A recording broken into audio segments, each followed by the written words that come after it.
All right, last but not least, right here, yeah, the headline that I want to go through is that Alex Rodriguez purchased the Minnesota Timberwolves. This is interesting. I didn't even know that this was a thing he wanted to do, but I guess Yeah. one of the things that I've noticed is that like it's pretty good to like own a team of any kind. It's just like one of the fun aspects, I guess, of being a retired player that has a ton of money. And considering Alex Rodriguez, if I remember correctly, is the first person to make over 300 million in his uh, baseball career is like pretty crazy. And then he also apparently has billionaire friends, which is not surprising in the least. So Yeah. yeah, so just another kind of one of those headlines that I saw, and I was like, I'm sorry, what? Like he did what now? Purchased it for $90 million.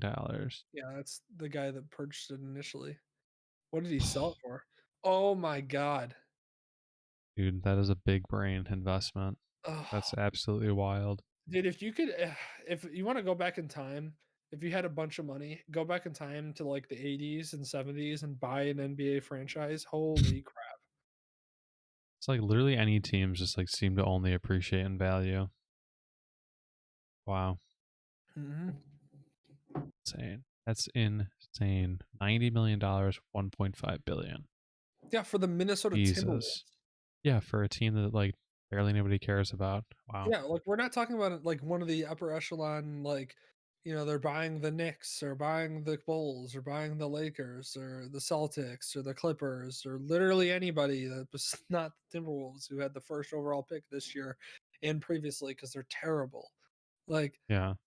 amazing. The NBA is like, if anybody wants to study like how a market can grow. I mean, granted, being gifted Michael Jordan probably helps, but anybody that wants to study like how an organization just or how a company such as the NBA just spreads to everything that it has as far as pop culture and as far as like worldwide, it is insane what they've been able to do there. Yeah, I mean, again, still they have so much more room to grow, but like they really need to step up and make like different streaming services and everything super available for people if they want to keep up the same kind of growth Hmm. and continue that expansion and everything. I don't know, they got things to clean up, but they absolutely had a massive explosion. Yeah, you're right.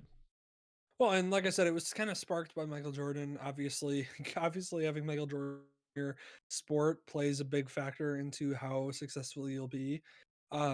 But yeah, the fact that they were able to take their sport just worldwide as well as they did, as well as be able to spread it across the country, and and see they did genius things too.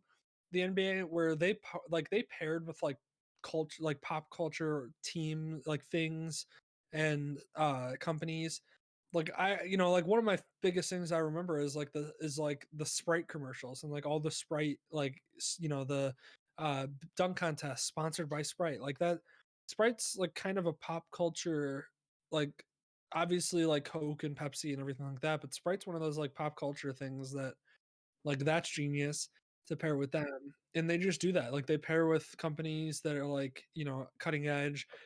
Their players are making rap albums, their players are you know on social media active all the time, they post highlights of everything, which always helps too.